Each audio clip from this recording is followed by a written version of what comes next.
Hello students, welcome to मेटी learning. आज हम पढ़ने वाले हैं हमारी बुक फर्स्ट फ्लाइट का second lesson, Nelson Mandela long walk to freedom. Long walk to freedom जो एक ऑटोबायोग्राफी है नेल्सन मंडेला की, obviously written by Nelson Mandela himself. It was published in 1994. As the name only suggests, long walk to freedom means Nelson Mandela का struggle African National Congress join करने से लेकर South Africa का first president बनने तक का। He worked to abolish the apartheid system, that is discrimination of blacks due to color of the skin. आज का हमारा लेसन नेल्सन मंडेला जो कि फर्स्ट ब्लैक प्रेसिडेंट बने साउथ अफ्रीका के, उनकी ऑटोबायोग्राफी का एक पार्ट है। जो एक्सट्रैक्ट हम पढ़ने वाले हैं वो है installation ceremony of South Africa's first democratic non-racial government।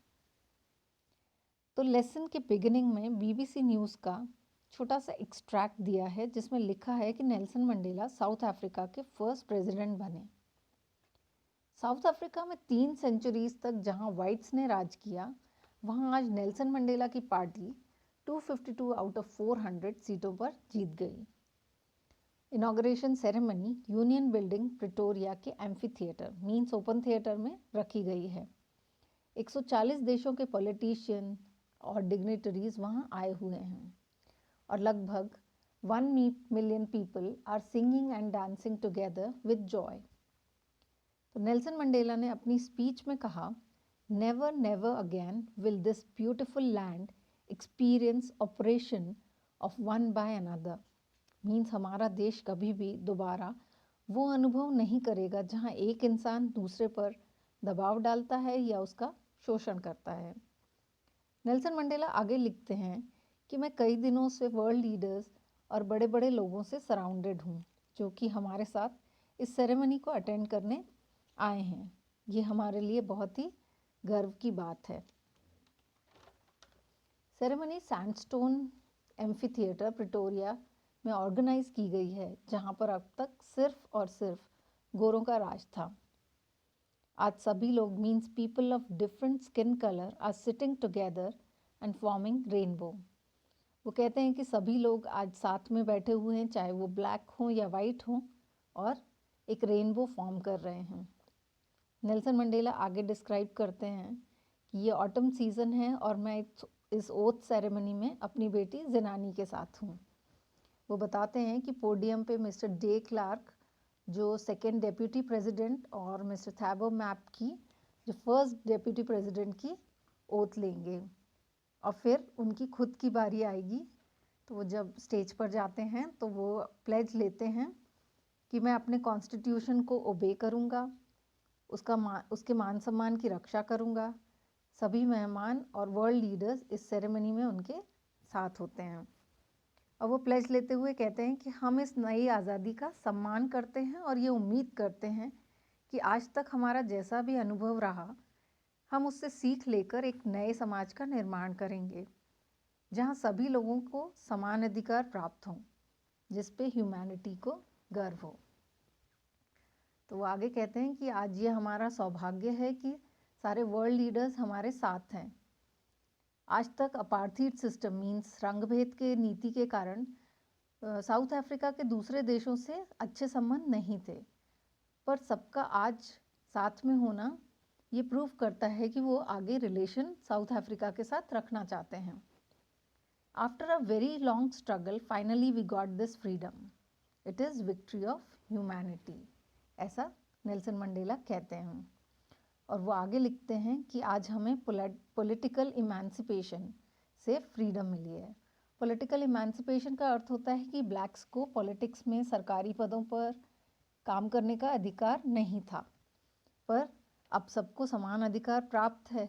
तो वो कहते हैं कि मैं उम्मीद करता हूँ कि हमारे देश को फिर से कभी भी उन परिस्थितियों का सामना न करना पड़े।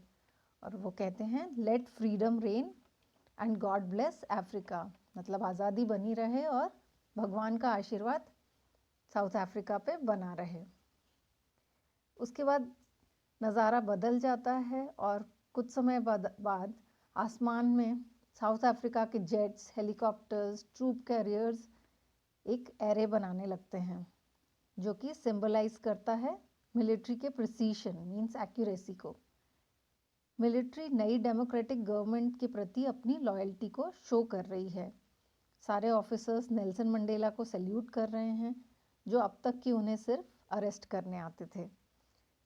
तो फाइनली जेट्स ने एक शेवरॉन मींस वी पैटर्न बनाया है और स्मोक से साउथ अफ्रीका का फ्लैग भी बनाया है। दोनों नेशनल एंथम प्ले किए गए हैं, one for whites and one for blacks, जिसे सबने साथ में गाया। After decades discrimination on the basis of colour of the skin is over means वो कहते हैं कि दशकों के बाद रंग के कारण होने वाला भेदभाव खत्म हुआ और वो उन लोगों को याद करते हैं जिनसे उन्हें बहुत ताकत या इंस्पिरेशन मिलती थी।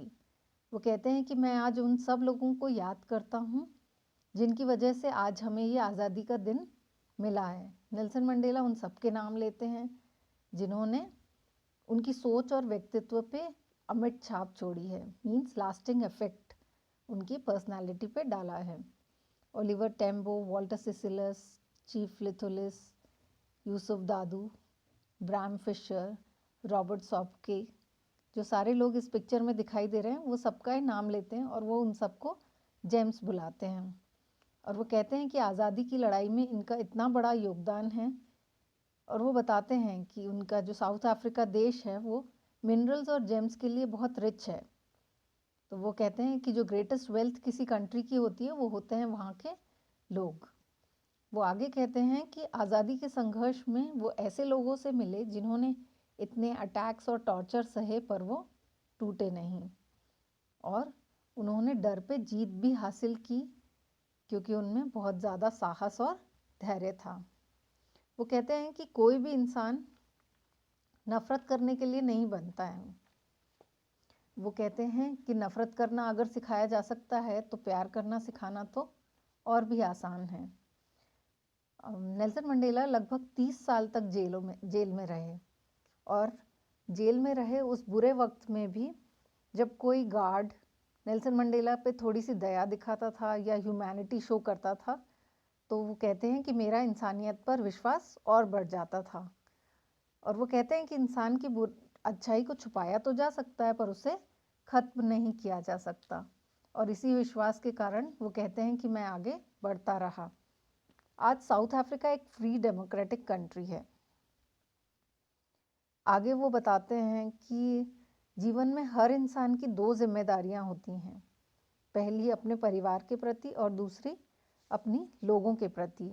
तो साउथ अफ्रीका में जो ब्लैक्स थे उनको कोई भी अधिकार प्राप्त नहीं थे, वो अच्छा जीवन जीने के अधिकारी नहीं थे। तो वो कहते थे कि जो भी लोग आगे बढ़ना चाहते थे, अच्छा जीवन जीना चाहते थे, उन्हें टॉर्चर किया जाता था और जेल में डाल दिया जाता था।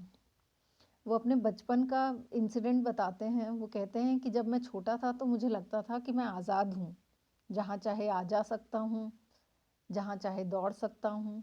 पर जैसे जैसे वो बताते हैं कि मैं बड़ा हुआ तो मुझे समझ में आया कि ये जो आज़ादी है वो एक इल्यूजन है, क्योंकि उन्हें बहुत सारी ऐसी चीज़ें थी जो करने का अधिकार प्राप्त नहीं था। तो वो बताते हैं कि यहाँ से मेरा संघर्ष शुरू होता है और इस हंगर को, जो हंगर फॉर फ्रीडम जो मेरे अंदर जागी थी, उसको पूरा करने के लिए मैंने नेशनल कांग्रेस ज्वाइन की। This desire for freedom transformed me into a bold man.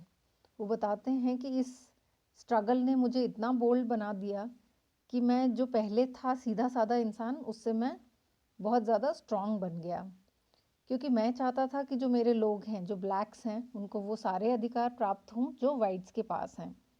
और पर ऐसा करने से हमारे साथ हमेशा दुर्व्यवहार होता था। तो वो कहते हैं कि हमें भी डिग्निटी और सेल्फ रिस्पेक्ट से जीना चाहते थे हम लोग। वो आगे कहते हैं कि ऑप्रेसर और ऑप्रेस्ड मीन्स दबाने वाला और दबने वाला दोनों को ही आज़ाद करने की ज़रूरत है। जो दूसरे की आज़ादी छीनता है वो भी हेट्रेड के प्रिजन में बंद होता है। जिसको दबाया जाता है उसमें तो नफ़रत पैदा होती ही है, पर दबाने वाला भी प्रेजुडिस्ड है, मीन्स उसमें भी अननेसेसरी डिसलाइक डेवलप होती है। और वो कहते हैं कि दोनों ही इंसानियत को भूलने लगते हैं। वो चाहते थे कि ब्लैक्स भी सामान्य जीवन जीने के अधिकारी हों। और यहाँ वो कहते हैं कि मेरा संघर्ष था जो आज पूरा हो गया है। वो कहते हैं कि दूसरों का दर्द महसूस करना आसान नहीं होता। ब्लैक्स जिन परिस्थितियों से गुजरे हैं वो समय बहुत ही तकलीफदेह था। तो ऑटोबायोग्राफी के इस एक्सट्रैक्ट में उन्होंने अपने जीवन का संघर्ष और अपना अनुभव हमारे साथ शेयर किया है, और कैसे वो उस पर उन्होंने जीत हासिल की ये भी हमसे शेयर किया है। तो ये था हमारी बुक का lesson 2। I hope summarized explanation of autobiography Long walk to Freedom आपको समझ में आया होगा। So thank you so much, keep learning.